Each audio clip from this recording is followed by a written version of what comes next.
news.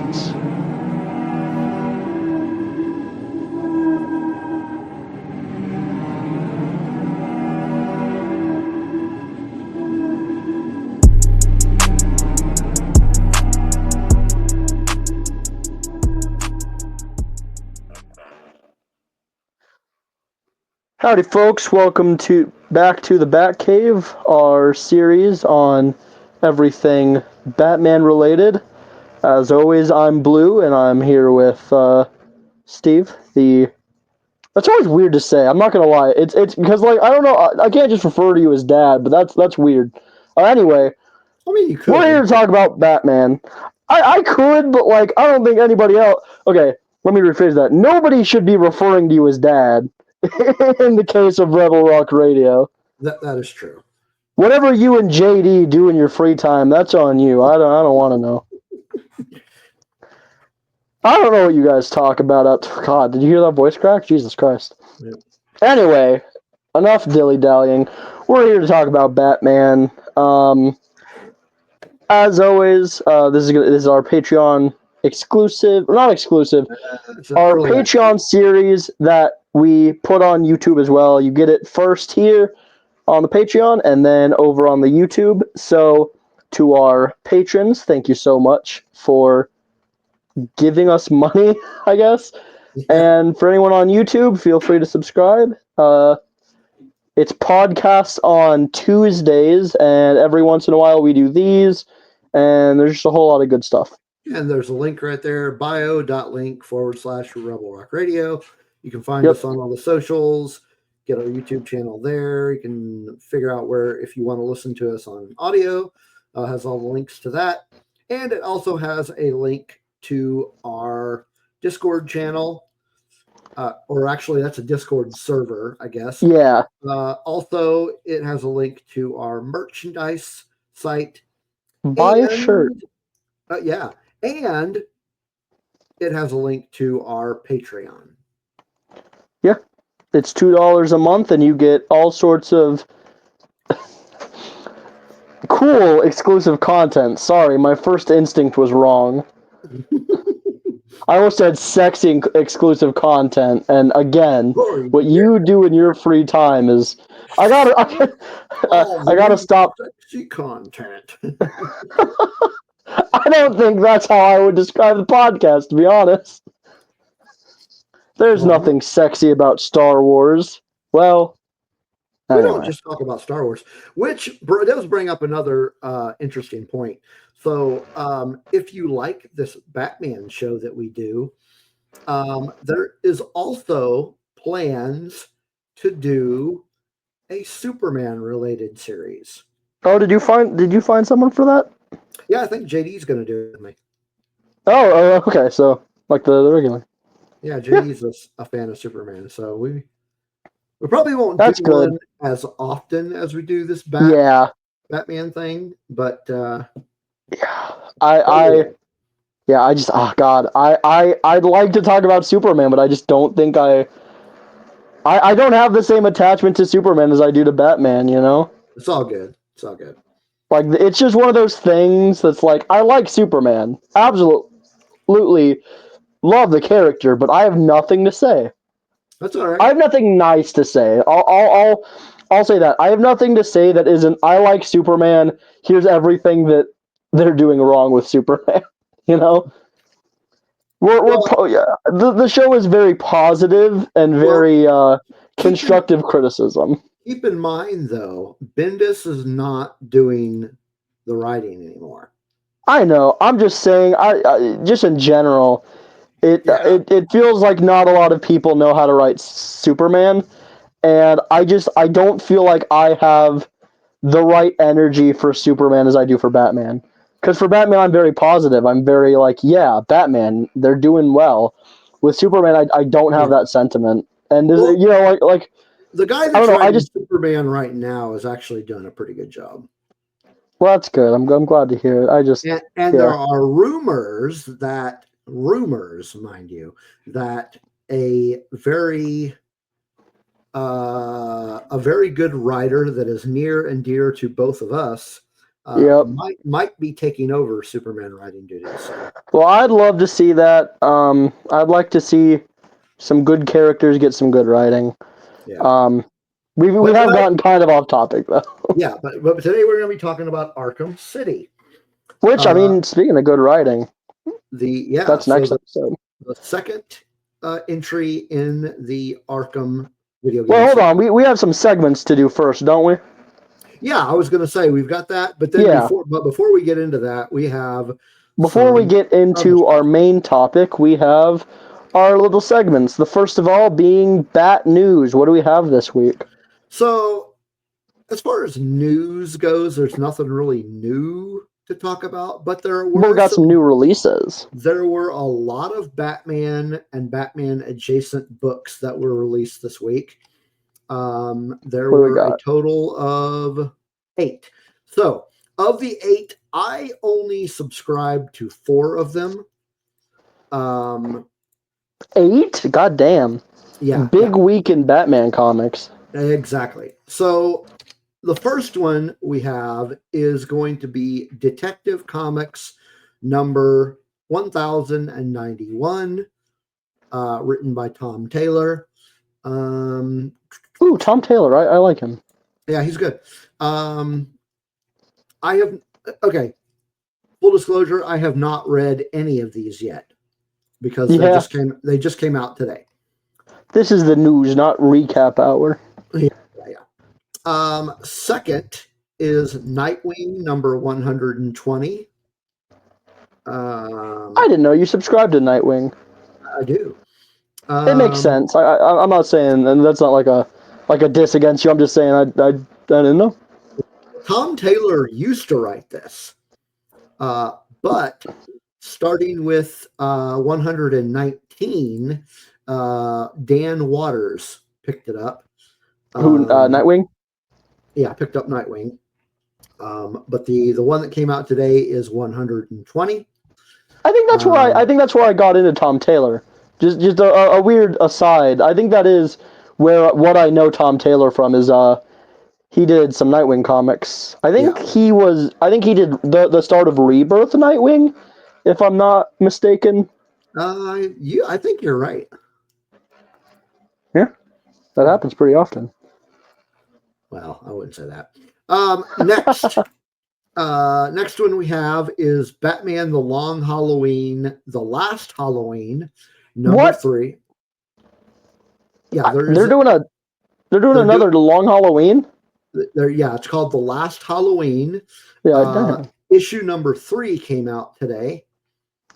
Oh man! And that one is written by Jeff Loeb.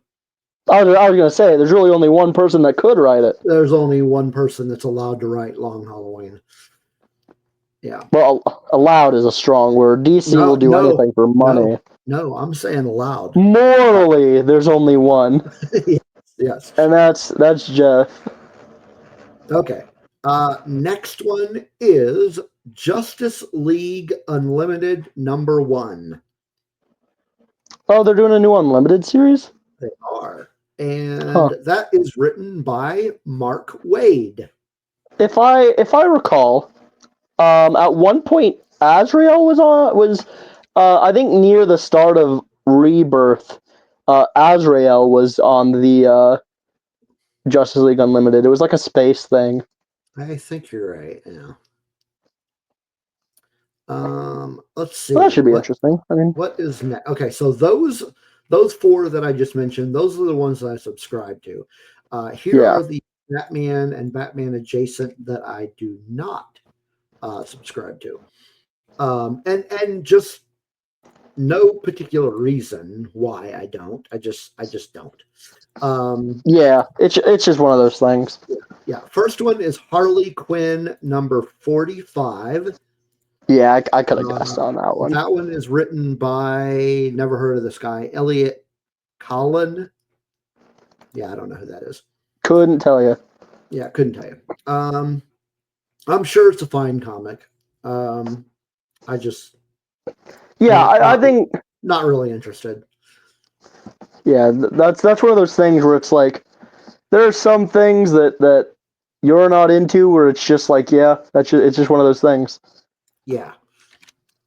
And I mean, yeah, no So diss. If you're a massive Harley Quinn fan, that's not a diss. It's just no. I've got no problem with Harley Quinn. I just don't have. I think you know that I read some of her.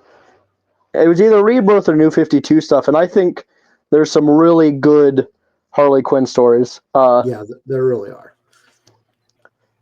Now, there's also some really bad Harley Quinn stories, but we don't got to talk about that. Yeah, we won't talk about that. Next one is Batman the Brave and the Bold, number 19. Is that based off the show? No, not really. That old cartoon? Okay. It's just, they're just using the name. I think this, it is possible that this book, having never read it, it is possible that this book is a collection of different stories because it has it's got 4 different writers. What is it? Brave and the Bold? Yeah, the Brave and the Bold. Might be.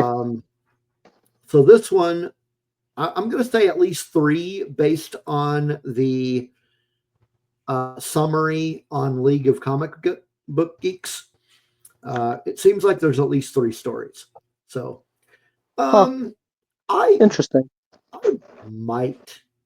I might pick this one up. I don't know. Just out of curiosity. Yeah.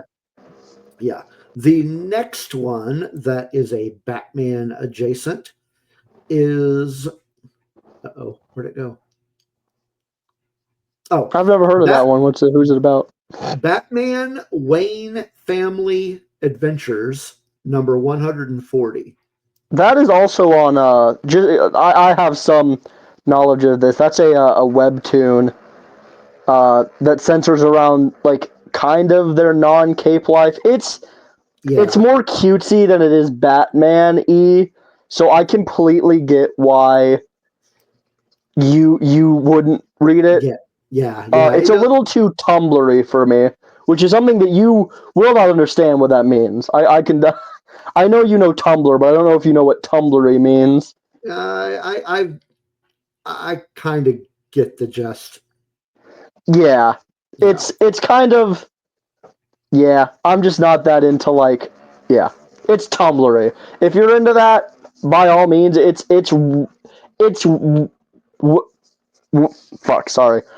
well written.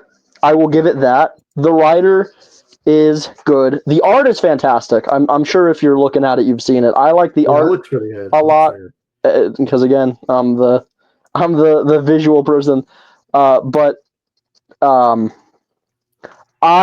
not into it, and I get why you're not into it. Yeah. Okay, so last but certainly not least, probably the best release of the week for Batman. If I hear the word Batmite, I'm going to be pissed. It's not Batmite, actually. That would make it the best, but no. You'd be subscribed to that one. My bad. Yeah, I would have subscribed to that, but and I might pick this one up too. But this one is Batman and Santa Claus: Silent Night Returns, number 1. Jesus fucking Christ! Written by Jeff Parker. I have no idea who that is. Santa comes to the aid of the DCU heroes in the crossover event sequel you wished for.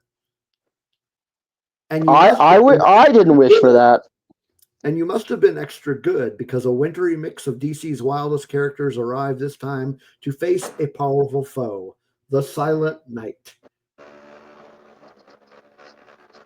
I feel like Silent Night isn't a. There's Christmas bad guys. Hold on. Why not? Check out this cover though. Check out this cover though. Let me look. Now let me get pretty cool. Let me get it a little bigger and see. Okay, that is pretty cool looking. I'll give you that. But why not like the Krampus? I don't know. Have them fight the Krampus or something. There's Damien right up there. There's Batman in the Batwing. There's Santa Claus, a pretty badass looking Santa Claus there. And then there's what the hell's her name? Santana. Santana? Right there. Huh? Are you not Oh, seeing Zatanna. Yeah. Zatanna. Yeah, There's no S in her name. It's Zatanna. Okay. Okay, that's cool. Yeah. I wonder if that's the same Santa Claus from Violent Night. God, I was really hoping we'd get that sequel this year, by the way. Instead, we got fucking Santa Claus Taken with J. Jonah Jameson. Yeah. I'm gonna get on my soapbox a little bit here. What the fuck is up with that movie? What is that? Let's not talk about that movie. No. Let's just move on. Let's just What move were they on. doing there? Who greenlit this shit? I don't know. Let's move on. Sorry, God, that movie because Violent Night was so good. If you want Taken with fucking Christmas, do Violent. Okay, we gotta move on. I will get on my soapbox. We do have another segment. Yeah, I had a question I wanted to ask you while we're at it. Once you're done with the news. Oh, I'm done with the news. Okay, so before we get into our next fun little segment, I had a question, and for the listeners that are around, if you're like on YouTube or in the Discord, come let us know your thoughts. I was so this comes from so I'm in it's actually technically an X-Men server, and it's people that are about my age, a little younger. So I don't take stock in a lot of what they say, to be honest. But so we were talking about Robins, and specifically like what Robins we liked. And okay, this is a conversation that we have had. This is a conversation that we have had adjacent. Do you think that Damian Wayne is, or not Damian Wayne, sorry. Do you think that Tim Drake is objectively the best Robin? I refuse to answer that. No. This isn't like a gotcha journalism thing. This is a genuine. I had this conversation and it's been rattling around in my head for like 2 days. There are people in that server that think that objectively, not like Tim Drake is my favorite. They think that Tim Drake is the best Robin of all of the. And I did ask because I'm not a punk ass bitch. Pardon. This is Big Four. This is Dick, Jason, Tim, Damien. And yes, I know that there's other Robins. But we're talking Big Four Robins. Like when you think Robin, you think these four. Is Tim Drake objectively the best? I don't think you can say that objectively. I don't think you can. Well, I don't think you can either. But I mean, you have to take into consideration, like okay, even going based off of just opinion, I don't think Tim Drake is like he's not your favorite, is he? Yeah, he is. Tim Drake is your favorite Robin? Yes. Like, you're not joking. No, I'm not joking at all. Good Lord, dude. I don't understand it. And this isn't like I'm kind of, as a kid, for those that don't know me personally, as a kid, I made a big joke out of like, or not a big joke, I was very much like, oh, Damien's objectively the best. And I've kind of grown out of it because they all have their own strengths. And to be fair, I do like Tim. I've grown out of my hating Tim. I think the writers are what made me dislike him. But I don't think that he is, like, if you're going based off of ability, he's not the best. That would be either Dick or Damien. I think he is the overall package. Now, that really? said, no. Yes. In what way? He's got the acrobatics. He's got the detective ability, which is very important. Now, that being said, he is only slightly better, and we're talking opinion, or we're talking objectively. I don't know. We're just talking. We're just talking. He is only slightly better than Dick Grayson. Okay. Here's what I want. Here's what I want to do here. So you said acrobatics and detective. I would say maybe combat. These are some of the factors that make up Robin, right? So he has to be able to acrobatics. He has to be able to keep up with Batman. Obviously, I can agree with you on that. Detective skills. He has to. A Robin has to be able to, pick up what Batman's putting down. You didn't say combat, but I would go so far as to say that a good Robin has to be able to be genuine backup for Batman. I think Robin, he is, but not only that, but he is, aside from Dick Grayson, I think he is the most team-oriented. Team-oriented. Yes. If you're going to be yeah, because he was. If you're going to be Robin, you have to be team-focused. Okay, I will give you that. You can't be going out on your own, doing whatever you want. Like Jason's downfall was, yeah. Right. And at times, Damien. And Tim is known to lead. He is obviously Dick was the original leader of the or the original Teen Titans Robin, but I think it is safe to say that Tim is the one that is most notably associated with the Teen Titans. So I can get that. I don't agree. I think that is fine. I didn't say you have I see. No, I know. I see where you're coming from. I do get it. I think the main thing is he's just kind of boring. And I don't mean that in like a mean way. I don't think that takes away from the fact that he is very competent. I think the issue is the writing. But here's another thing. They will not let Tim go off on his own for some reason. I don't know if you've noticed this, but like they've kind of abandoned Red Robin. Like he's still technically codename wise Red Robin, but look at his fucking suit. That is straight up just a Robin suit with different accents. Yeah. And it's really sad because I would go so far as to say a Robin is only as good as what he becomes when he's no longer Robin. Like Nightwing, Dick became Nightwing. Dick went out and forged his own identity. So did Jason. Jason became he is in at least internet spheres, which obviously don't take that with more than a grain of salt. Jason is very beloved, but everyone hated him as Robin. You probably know this better than I do, but that's like the whole reason that they killed him off is because everyone was like, yeah, kill that motherfucker. Yeah.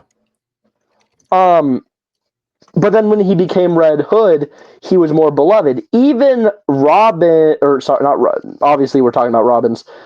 Damien is currently going off on his own. I haven't really been reading it, but he is going off and, becoming more independent.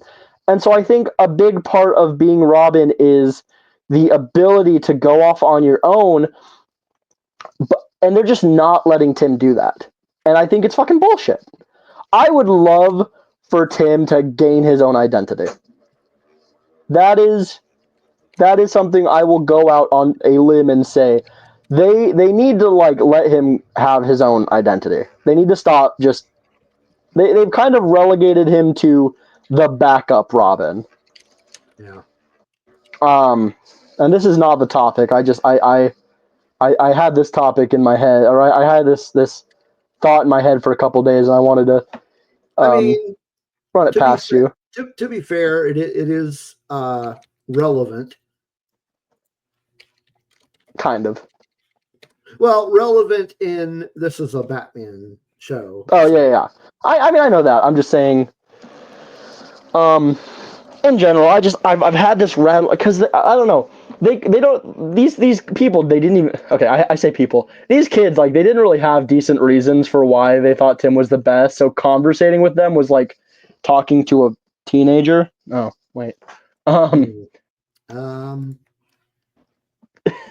It was rough, and it was like, it kind of just pissed me off, because it was like, yeah, Tim's the best, and they were also just shit talking all the other Robins, so I think it was mostly just they're assholes. They're just little assholes. I mean, but if you were asking me,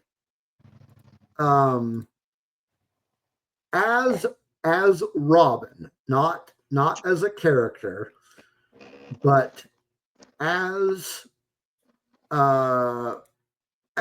Robin the character, the only one that really I don't think was a quote unquote good Robin was probably Jason.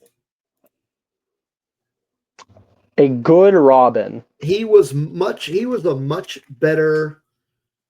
He's much better by himself. He's much better by himself. Well, not even by himself, but he's much better. He's better as Red Hood. He's better as Red Hood. Yeah. That's what I'm saying. Is not to say that Dick was bad as Robin, but I would say he's better as Nightwing, because he can spread his wings. There's the word. He went off, he spread his wings, and that's good. It gave him a chance to grow. But then just in general, I will go out on a limb. I'll say I think a Robin isn't measured by how he acts when he's no longer Robin, but I would say if you don't think your Robin could go off by himself, that's questionable to me. Because I think that, like I said, a Robin is only as good as what he becomes when he's no longer. The measure of a Robin is, can he survive without Batman? That's the point of Robin, is to be a what's the word? Not predecessor. Protege? Not heir. A protege. It's to train to be the next protector of Gotham. And Nightwing went out on his own, and Nightwing even has his own city. Like, that's one thing that I want to bring up, is that Nightwing went off on his own so much that they gave him his own city. Batman trusts him to take care of. See, and I think the measure of a Robin is who is good backup for Batman. Wow. Okay. So we really just disagree fundamentally on this, which I mean, that makes for better conversation. Don't get me wrong. Yeah. Man, I really. So I will say, if the measure is, are they capable on their own, that is more, in my opinion, a measure of, are they a good crime fighter in general? And I won't say superhero, because they don't really have powers. But yeah, we can say superhero. Okay, that is the I measure can see of whether or not they're a good superhero. So, Nightwing, good superhero. Yes. Red Hood, good vigilante. Good at what he does. Yeah, good at what he does. He's very good at what he does, and what he does isn't very nice. Hold on. I think that's copyright infringement. My bad. Yeah, I think it is. So,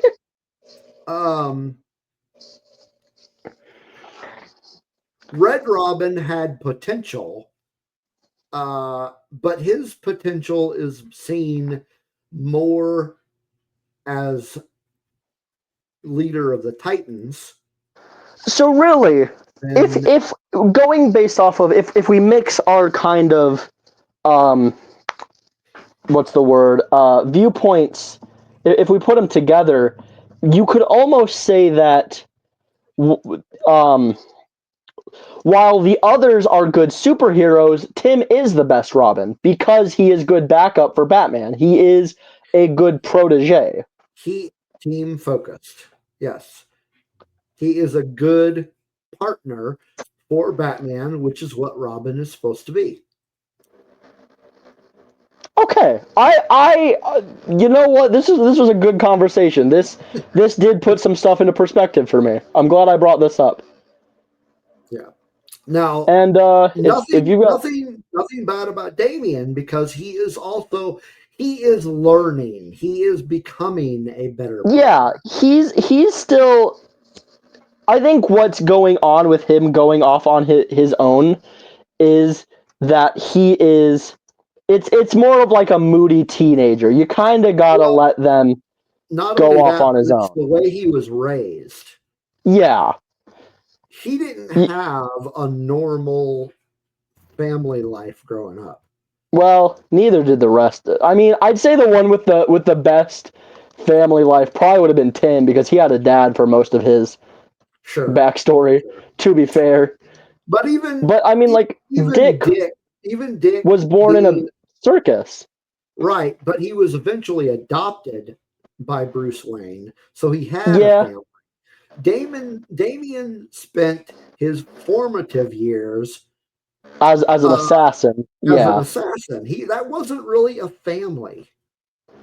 Yeah, he had his mom and he had his grandfather, but when your mom's Talia al Ghul and your grandpa's the fucking the head of the demon. Yeah, the head of the demon, that's what I was looking for. You know, you're not exactly sitting on laps getting stories from Pop outside of I once killed a man. And it's like, oh, okay, thanks, Grandpa. I tell you what, if my grandpa was doing that shit, I'd be a little freaked out. Yeah. Maybe I'm just not as disciplined as Damian was. So Damian is a good He's character. But he's not necessarily a good Robin. Not yet. He has potential.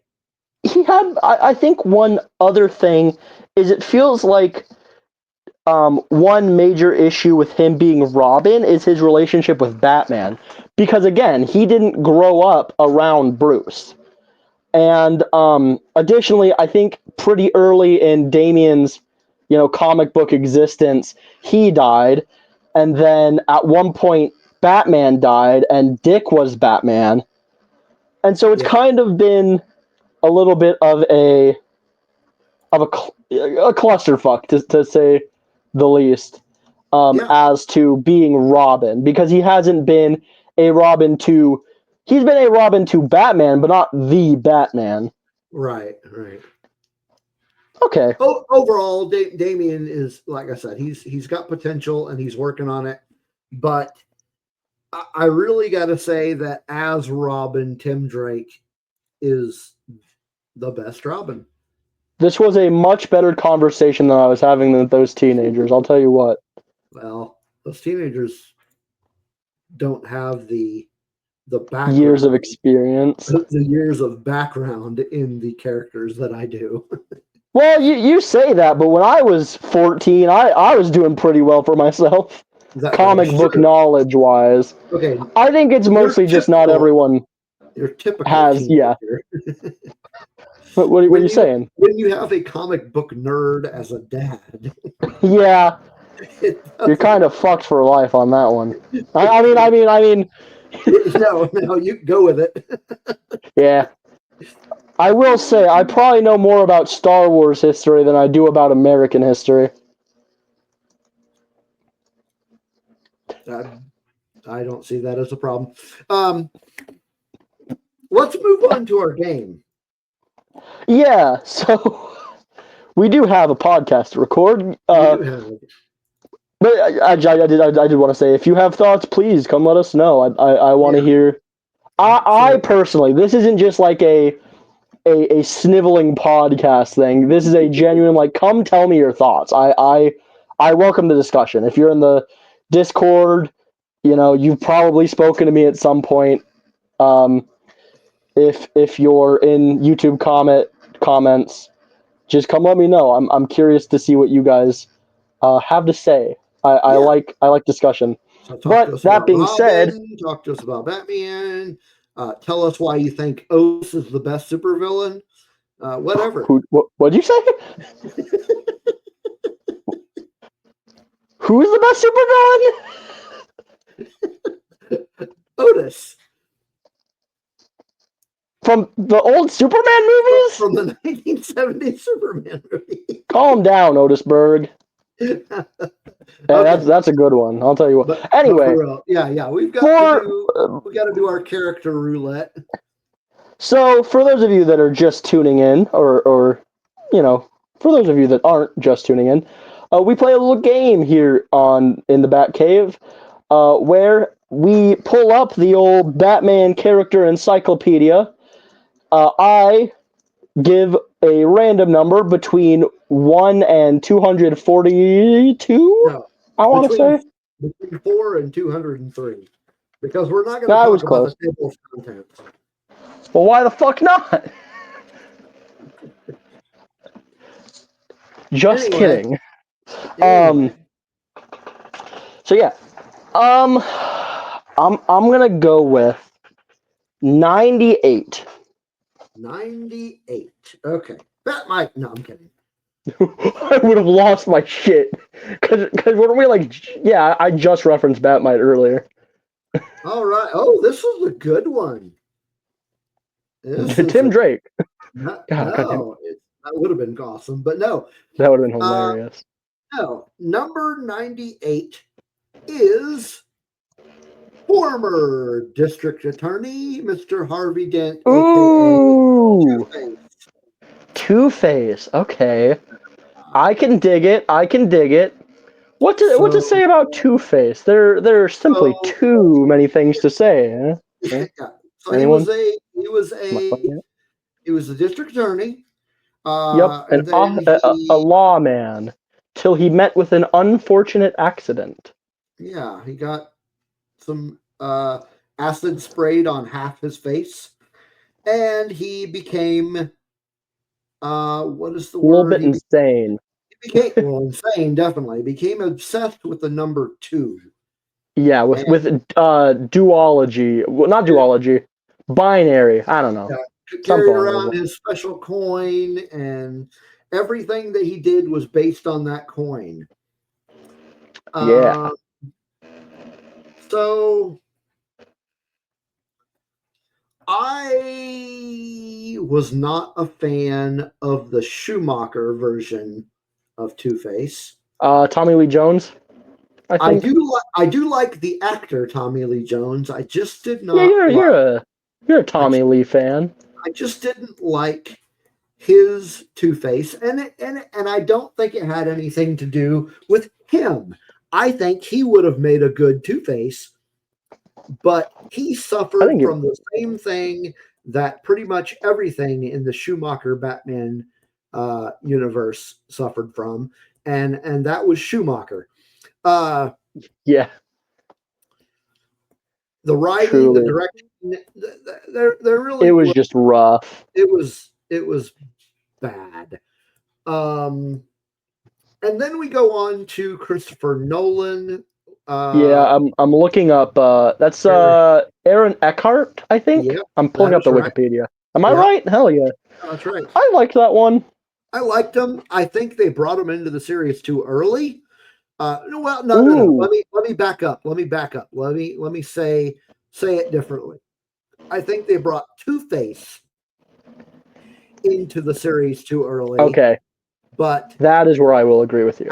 Having Harvey Dent that early was fine, because the problem is that they didn't have enough time to establish Harvey Dent. To establish him, to build him up before he becomes Two-Face. So,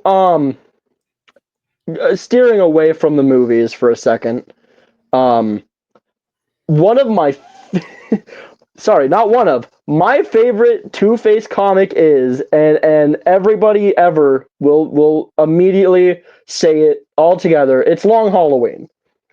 And I think one thing that Long Halloween does well is it spends a lot of time on Harvey. Yeah.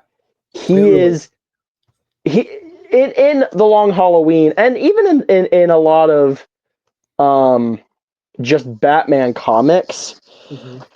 It's not everybody knows the duo of Batman and Gordon, but I think they did a very good job of adding Dent to that equation.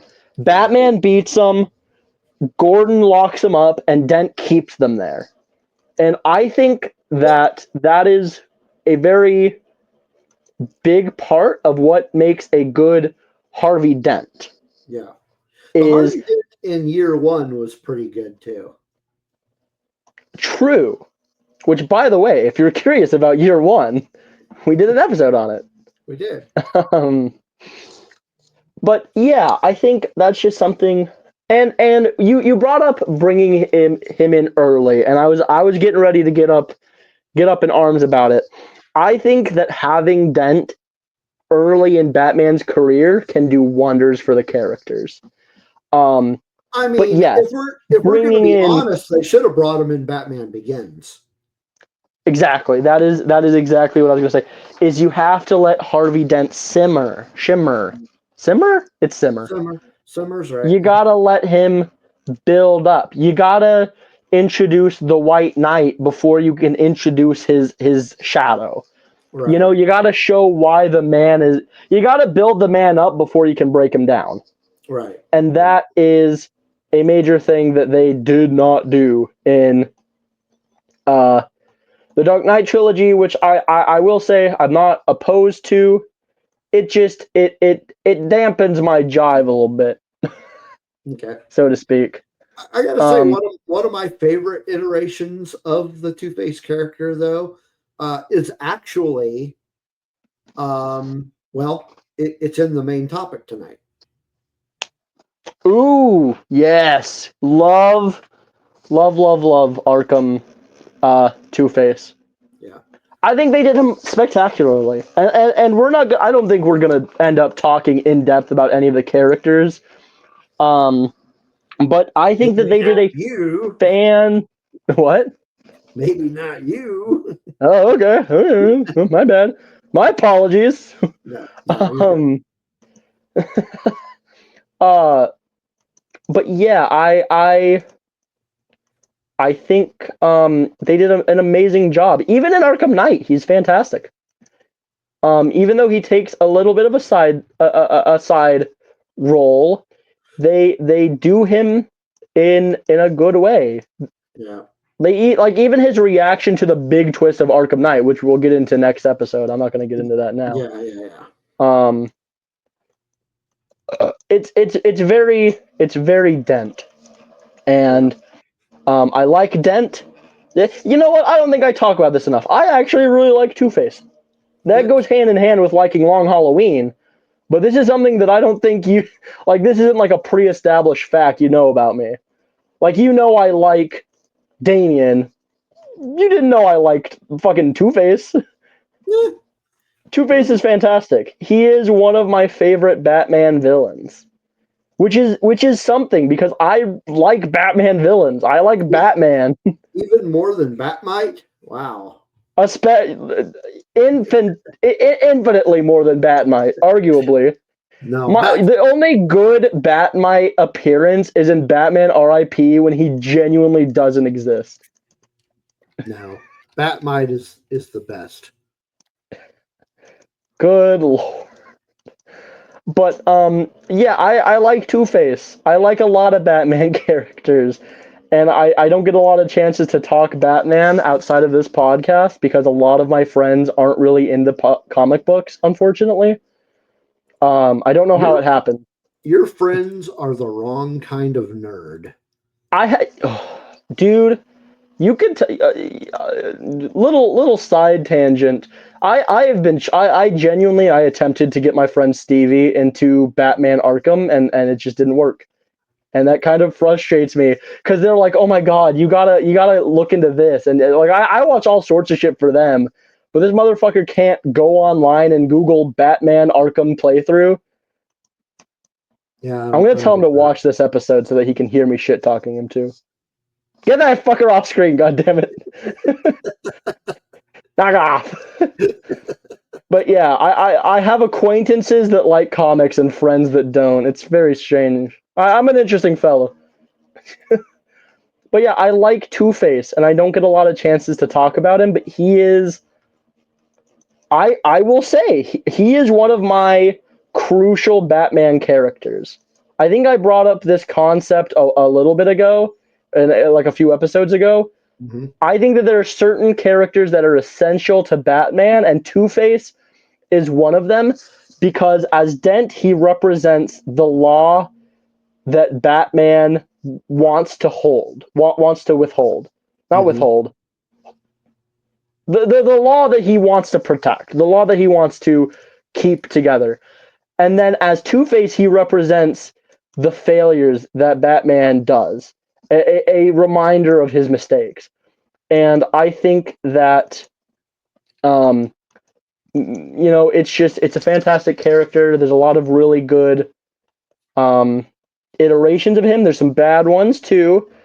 But all in all, if you don't like Two-Face, I'll meet you in the Denny's parking lot. We'll fight. I'll show you what's fucking good. Not really. We don't condone violence here anymore. Not after the incident. Not after the noodle incident. Oh, okay. Yeah. But they can't prove all those deaths were because of me. Anyway, any closing thoughts on our beloved district attorney? No, I think you covered it. I do talk a lot, unfortunately. I mean, we bend me that though. Yeah, we've done that. You stick around someone for 20 years, you get to know that they like to talk. Fair. But yeah, so we do have a topic. As a matter of fact, there is a purpose to this episode. There is? You wouldn't guess it from the last... Good Lord, I've talked for 40 minutes. You wouldn't get it from the last 40 minutes, but we do have a topic, and that topic is Arkham City. Yes. God damn it, she's throwing me off. Arkham City. Okay. So let's see where to begin. So Arkham City is the second installment. Yeah, second installment in the Arkham trilogy. I say trilogy. That's fine. I don't. It's really not a quadrilogy. Arkham Origins is its own thing. I'm gonna just say it. That's fine. Whatever. God damn it, Wikipedia, leave me alone. I'm not giving you money. Arkham Origins. Anyway, Arkham City was released on October 18th, 2011. I do remember when that came out because I got it, I think, the next day. I think so too. I remember we got it pretty fast. Yeah. Interesting little tidbit about this game. Arkham City. It's for nerds. Sorry. It tied with Skyrim for the highest rating video game of 2011. Skyrim? Yeah. The Bethesda cash cow itself? Yes. No disrespect to Bethesda. We are some Bethesda loving son of a guns. Yeah. But good golly gosh, that is crazy to know. Tied with Skyrim. I know. That's so crazy. Skyrim. I mean, and it's only been released on it's only been released like twice instead of 40 fucking times. Yeah. So yeah, Arkham City, it's set, I want to say it was 8 years after Arkham Asylum. 8 years? That might be wrong. Hang on. 18 months. 18 months. Yeah, I knew there was an 8 in there somewhere. Sorry. And so the former warden of Arkham Asylum is now the mayor. He has shut down Arkham Asylum. He has shut down Blackgate Penitentiary, and he quartered off a section of the city of Gotham and turned it into a mega prison called Arkham City. Because there's no possible way that can go bad. Yeah, there's nothing. I do think that semi-canonically, just an interesting little lore tidbit that I'm not sure if it's true or not. I believe the section of Gotham that it takes place in is Old Gotham. Yes. Which has some implications for like, oh, okay, so we're just gonna get rid of. That'd be like if they took the oldest part of New York and went, okay, prison, put a prison in that bitch. It was basically the slums, is what. Yeah, that too. So of course, Quincy Sharp had some help from some folks in putting this together. And you say folks, it's really just one folk. Well, he had help from 2 people specifically. He had a folk that was getting help from a folk. Right. I don't think Quincy Sharp himself was talking to spoilers, by the way, Ra's al Ghul. Right. No, I say spoilers. This game is like 23 years old. Fuck you. If you get mad about spoilers, you can fight me. Anyway, yeah. Ra's al Ghul is like the mysterious benefactor. It's only 13 years old, by the way. What did I say? You said 23. I miscounted. In any case, there's a reason I failed. Bruce Wayne gets himself locked up, and doesn't he like actively come out and say like, "Hey, this is a bad idea," and then goes to jail? Yeah, basically. That's good PR. Yeah, and so he gets in there and gets confronted by the administrator of Arkham City, who is Hugo Strange. Which, if you know comics, you know that Hugo Strange is a character from Batman. Very good. So essentially, I had more to say. In a nutshell, what this is Batman is in Arkham City, and he is trying to locate the cure for a disease. Which he got from the Joker, by the way. Right. Well, that's an important part. I'm trying to put it in a nutshell. So he is given infected by Joker. Infected blood by the Joker, and he who got messed up blood from Arkham. Yeah. All right. He's trying to find a cure, and spends pretty much the entire game doing that, and then has, of course, some side quests that some have direct relation to his main quest, and the story, and some are just kind of like, hey, look, Azrael's here. What's he doing here? Speaking of which, I was going to say some of the side quests on here, most of the side quests on here are pretty phenomenal. I will say, as a kid, when I first played this game, I did not play a lot of the side quests, and having now played them, I've got thoughts. Good Lord. Yeah. But yeah, Azrael, fantastic. Oh, that was a great one. Yeah. Well, you also like Azrael, which I also like Azrael. Let's be real. I do. Really Who doesn't? Azrael. You've got the Hush side mission, which is pretty cool. Also, this was a good game for characters you like. I'm starting to understand why this is your favorite Arkham game. I just connected the dots. God damn it. Hugo Strange. You like Hugo Strange. I can't believe I forgot that. I like Ra's al Ghul. Ra's al Ghul teaches Batman how to fly. By the way, I learned you can actually do that before he teaches you. Yeah, I know. because I played Arkham Knight before I played this, and I just kind of like started flying for fun. No, I get it, but and for profit. Yeah. Anyway, so yeah, Ra's al Ghul is really cool in this. Talia al Ghul is cool in this. When she's there. Yeah. And then you got Two-Face, who was awesome in this game. Yep. You get to play as Catwoman in the game. That was a big thing. Is that there was a second character. Yeah. And it was Catwoman. Really, all of the character work in this game was great. I mean, Harley Quinn was great. We had Mark Hamill back as the Joker. He was great. You can't go wrong with a Mark Hamill Joker, though. No, you can't. And anyone that says differently is wrong. The Penguin was good in this game. Ooh, fantastic Penguin. Mr. Freeze. Fantastic Mr. Freeze, yeah. I mean, the character work in this game was just really good. They really didn't fuck around making the characters. They went, okay, here's how they made the Arkham games. They went, what if we made a trilogy of really good games? And then they just made it. Yeah.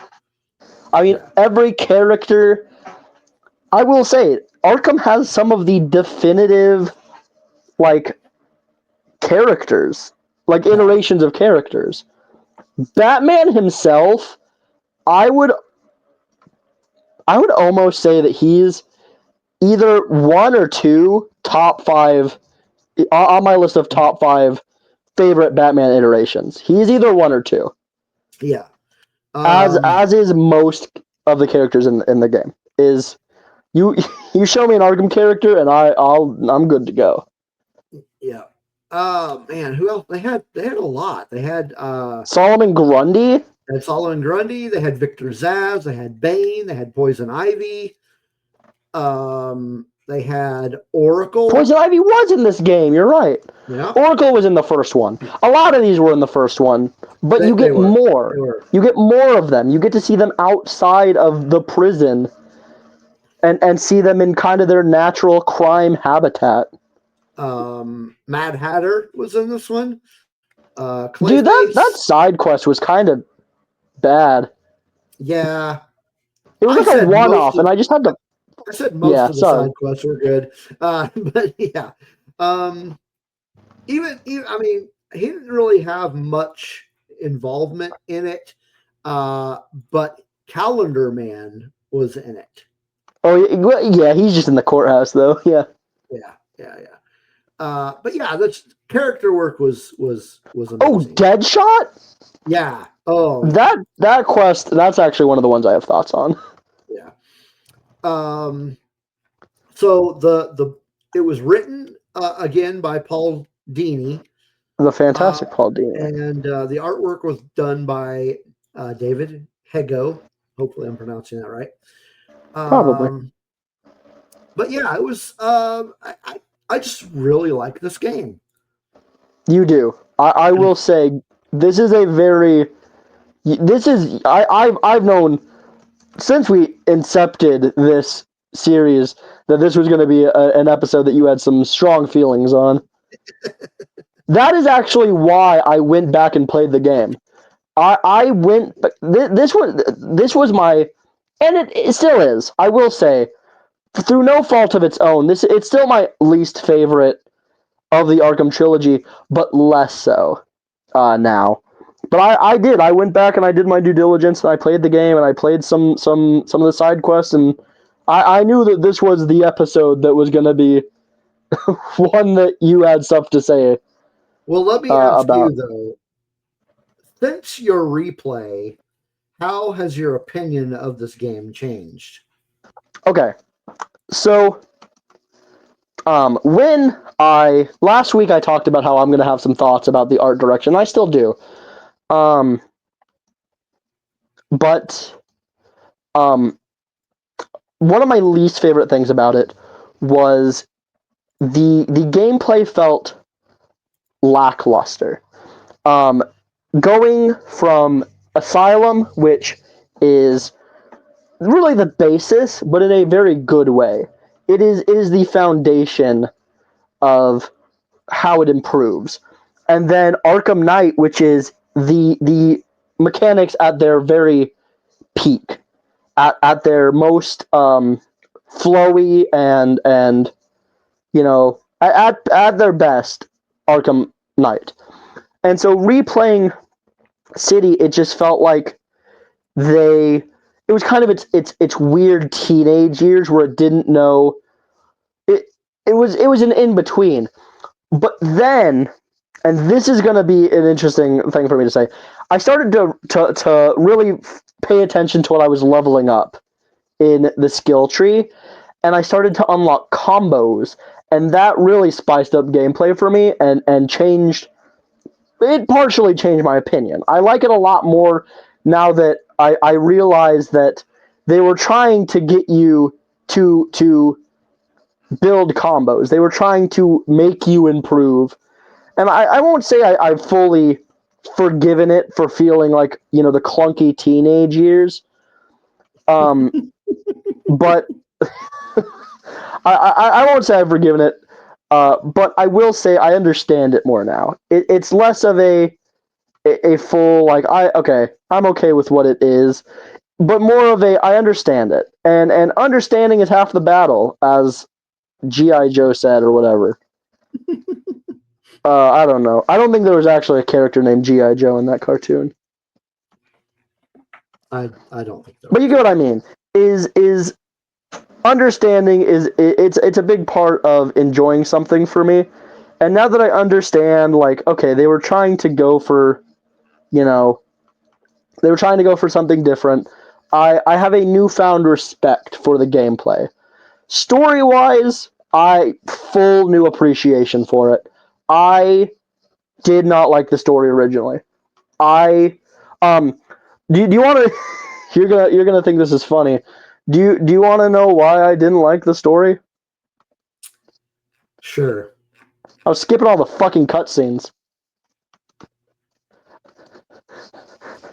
As a kid, I was a notorious cutscene skipper. I say notorious like people knew. I skipped all the cutscenes originally. I like the story now because I know what the story is. Did you know that until I replayed it, I didn't know that the purpose of Protocol 10 was wiping out all the prisoners? I thought they were just blowing shit up. I'm not kidding. I thought that they were just blowing shit up because Hugo Strange was a bitch. Because you didn't listen to the cutscene. I didn't watch the cutscenes, and so I didn't get what was going on. And now I do it. I'm like, damn, this is actually pretty good.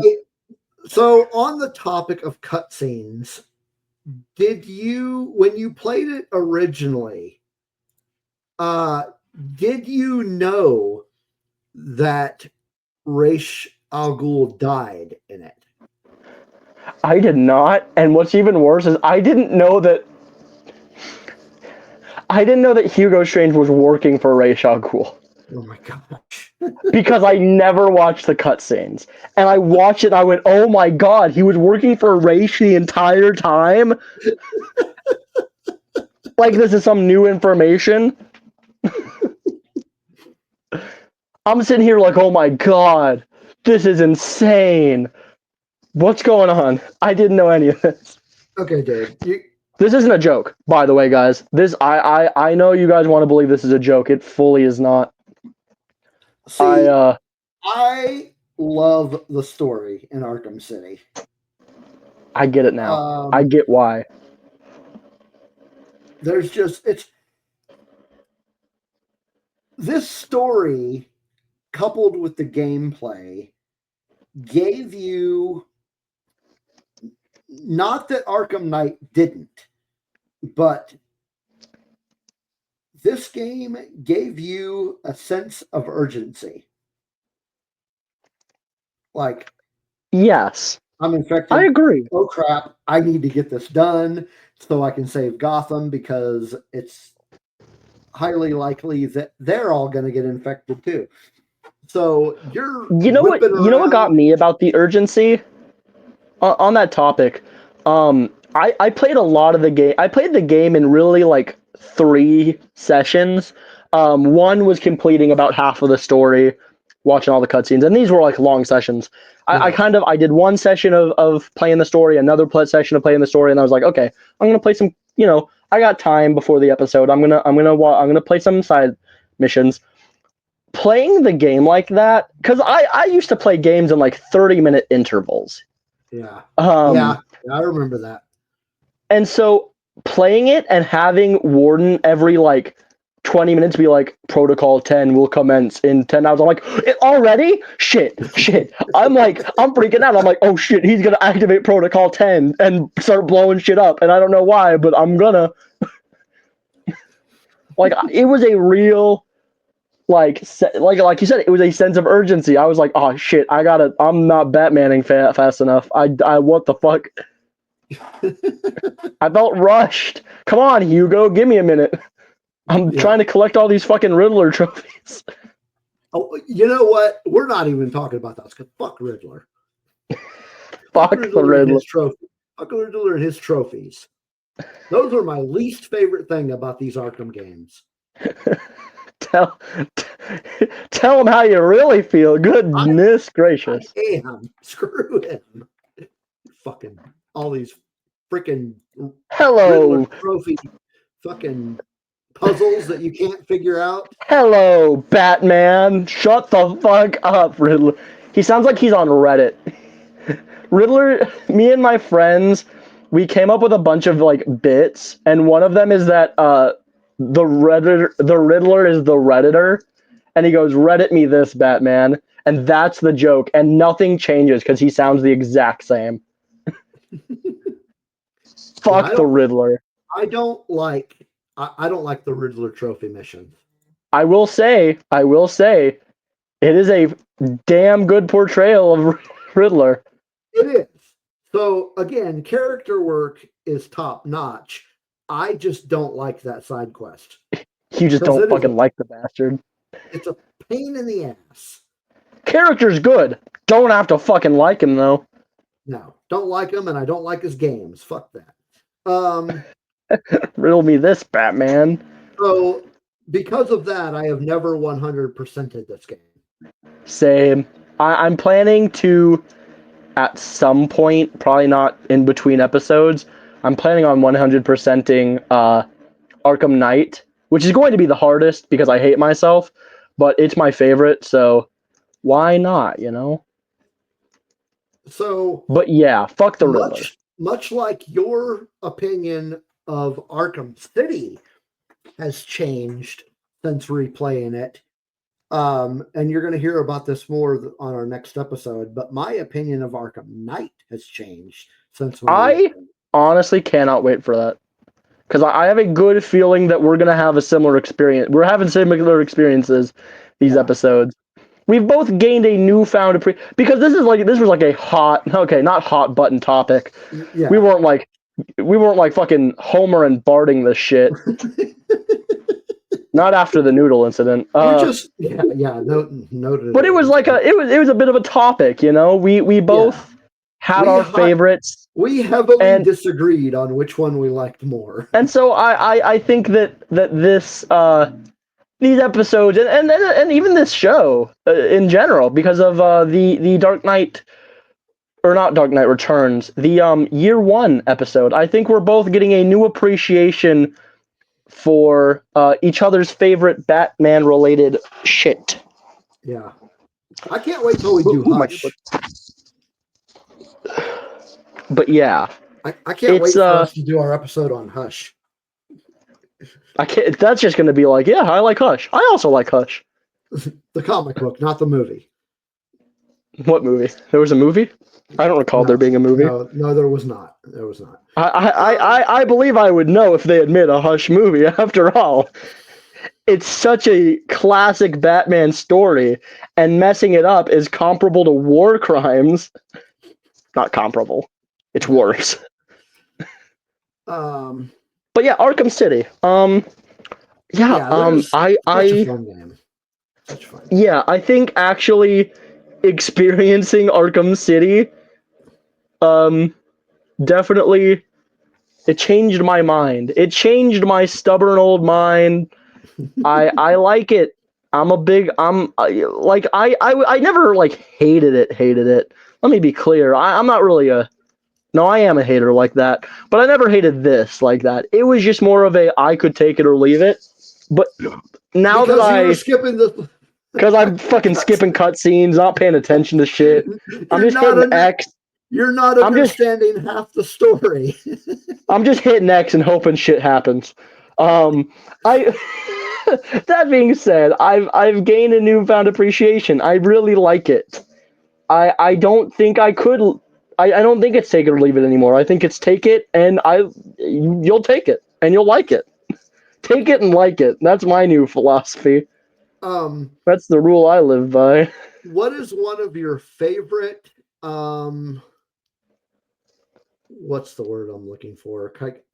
I don't want to say underrated, but okay. You ever go out on YouTube and you see these videos about video games or like shit that you missed in XX video game?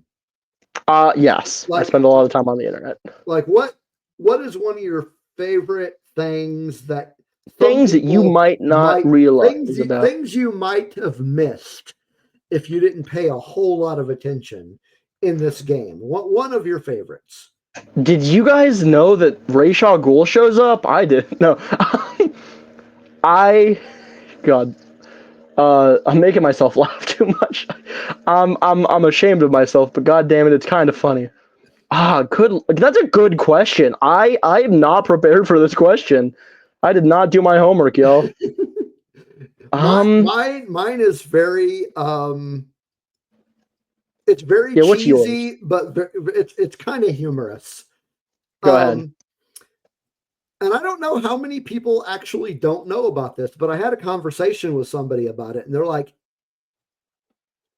first of all, you can do that. Second of all, why would you bother? And it's like, because I can. And as you are spinning around or flying around Gotham City, there are several areas where you can pop balloons. Yeah, that is true. There are balloons scattered throughout, and you can pop them. Yeah, that isn't okay. I'm gonna say that's really not a blink and you'll miss it thing for me because I'm also like, oh fuck, there's balloons. I gotta pop that shit. Because why not? Yeah, but there's people out there that are like, yeah, I'd never noticed that, but is there a point to it? And I'm like, no, not really. It's just a pop. Yeah, there's balloons. Not a point to the Joker teeth in the first game. How about you have some fucking whimsy? Who's saying this shit? I'm getting ornery this episode. Who's fucking saying that shit? Play the game, jackass. Have some whimsy in your life. Experience joy. It's joyful to fly around Gotham and pop balloons. It's called fun. Have you heard of fun? These fucking Reddit jackasses. I am getting ornery now. God damn it. What to you was one of the most difficult? I'm just gonna call it a boss fight because I can't think of anything else to call it. What is one of the more difficult boss fights, in your opinion? I'll tell you what. I did have trouble with one. I did have some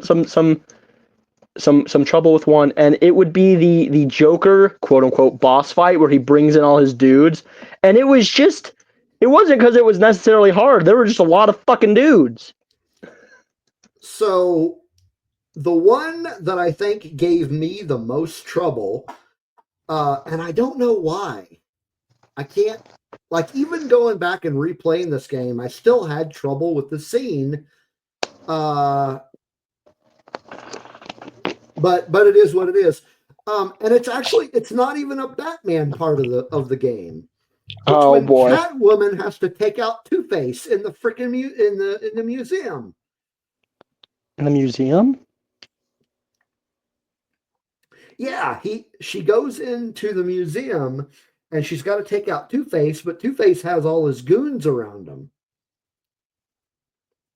And what part of the story was that? Oh man, it's Shit, now I don't remember. Is that like a post game thing?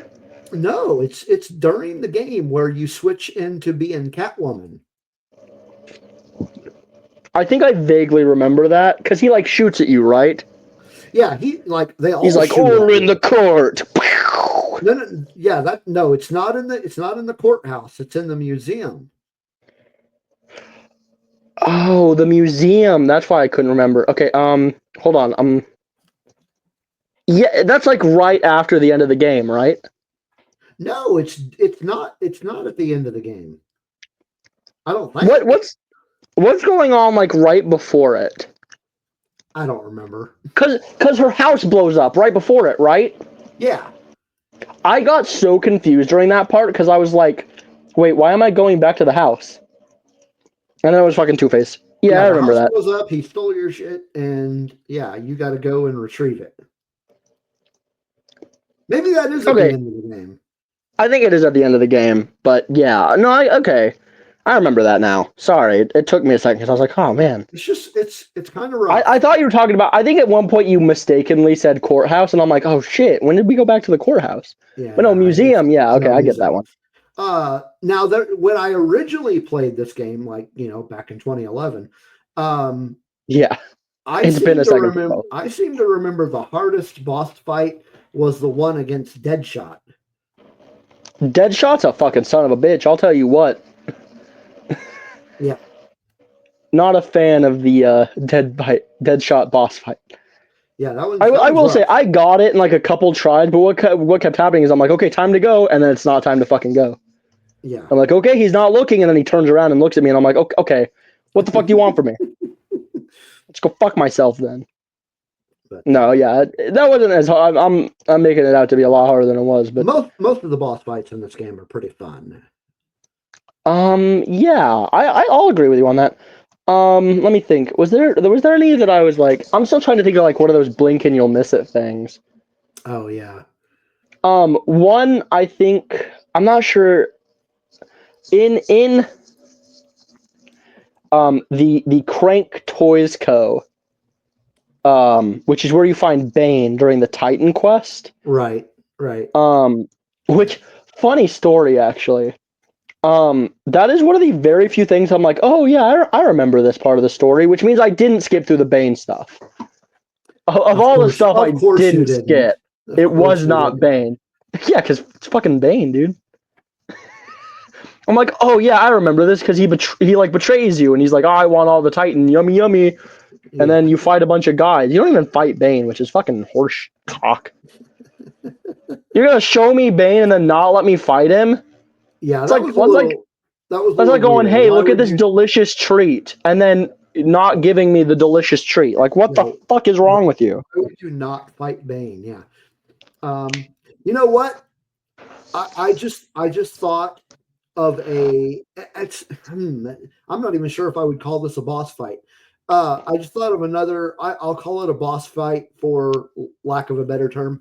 I thought of a boss fight that's actually more difficult than the Catwoman Two-Face one. What is that? And it's when you are trying to get into the theater. Into the theater to fight fucking Clayface? Right. I agree. Yeah, that getting into that theater is a pain in the ass. Because you've got like 6 snipers. It's 6 fucking snipers. That's too many fucking snipers, dude. And they all like, here's an idea. Can see you. Somehow they can all see you. Dude, I started playing like a bitch. I was like, yeah. I was being a little fucking miscreant. I was like crawling up the sides of buildings and shit. Yeah, I was like using magic to enter their nightmares just so that they're distracted. But yeah, another thing that sorry, blink and you'll miss it thing. Okay. I think when you're going into Crank Toys, you can see Osoito, which is his childhood teddy bear, which is very prominent in his origin comic book. Oh yeah. Oh man, I'm gonna have to go back and play this game again.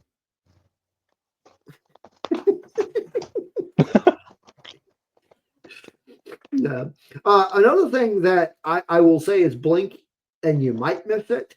If you're not paying attention, if you're like too engrossed in the story that you're doing, you might miss completely the Victor Zsasz quest.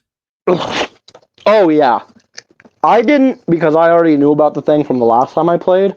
But yeah, if you don't go pick up those phones, you just won't. Yeah, you just won't do it. Ever do Zaz, yeah. Yeah. All right. Well, any final thoughts on Batman Arkham City? Okay. My biggest criticism. We're getting into the art direction talk. You better not trash talk the art direction. Okay. Arkham Asylum. It's very gothic. Then you have Arkham Knight, which is very. Oh, my earbud out. Arkham Knight is very futuristic. It's into the future. It felt like there was a major disconnect in Arkham City between the gothic architecture and kind of the brutalist industrial, like the steel mill and a lot of the other stuff. And then like the UI, which is very techy, you know? It's very it's a lot of cooks in the same kitchen. I really like the artwork in this game. Yes.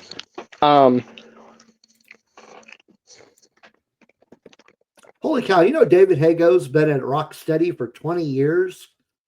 God damn. I just found David Hago on LinkedIn. What are you doing on LinkedIn, Doug? That's pretty badass. Anyway, so you've got the architecture, which is very gothic. You've got the industrial kind of, there's a lot of steel mill industrial area, but then you've got this like weird futuristic tech, and then even the bat suit is still kind of bare bones. But then I realized, originally I didn't like it. I thought I was going into this episode and I was going to trash talk it. I'm not going to lie. But when I played it, I kind of gained this understanding that that's Gotham. Gotham is a city of what's the word? Of extremes and of opposites and of different aesthetics clashing. It's a lot of differences. And the point isn't that it's pretty. The point is that it's ugly, but it's still worth protecting. Arkham City is the ugly face of Gotham. Arkham City, the place. Arkham City is the worst of Gotham, and they threw the human worst of Gotham in there. But it's still worth protecting because, god damn it, there are good people in this city. You can go out and you can stop assaults. And you're going down and you're helping normal, everyday people that are in there for no fucking reason. And like so Bruce the Wayne. art direction... the art direction is fantastic because you're not seeing a gothic asylum, which is made to intimidate. And you're not seeing Gotham pushing itself from the ashes of a Joker into the future. You're seeing the ugly face of Gotham reared. And you're seeing the Undercity with its promises of the future leading directly to the past come to bite its venomous fangs into the throat of every Gothamite, the League of Assassins. You're seeing what Gotham is in a microcosm. And at the same time, you can go, wow, this is an ugly part of the city. It's trash. Let's throw it to the prisoners. But goddamn it, Batman's still in there. That doesn't change the fact that he's going to protect Gotham because he's the goddamn Batman. Yeah. And so that's my fucking graduate thesis on the aesthetics. Your graduate it's very thesis. Yeah. I mean, am I wrong? Let's be real. That was No, you're That's not. pretty good. I'd say I'd say I'm pretty good. But yeah, that's what I gained an understanding. I played the game. I didn't skip the cutscenes. This time. When you're actually playing a game for the, when you're actually playing a game not because it's a game but because it's a story, it brings about a whole new understanding. And I'm really glad we did this because I think I can finally appreciate what is really a hidden gem in a fantastic trilogy. All this did was raise the trilogy for me because there's no longer a weak link for me. It is 3 fantastic games, Yeah. and that's Arkham City. Very good. Yeah. It was Yep. good times. Yeah. Great game. Good fun. Yeah. Loved it. So next time we're going to be talking about the last one in the trilogy, the Arkham Knight. Arkham Knight. So be back for that one. And if you're watching this on our Patreon, thanks for being a patron. And if you are watching this on YouTube, make sure you subscribe, like, comment, and all that cool stuff. Yeah, and follow the Patreon or subscribe to the YouTube. Yeah. And that is it for this episode. Have a great day and a great week. Woo!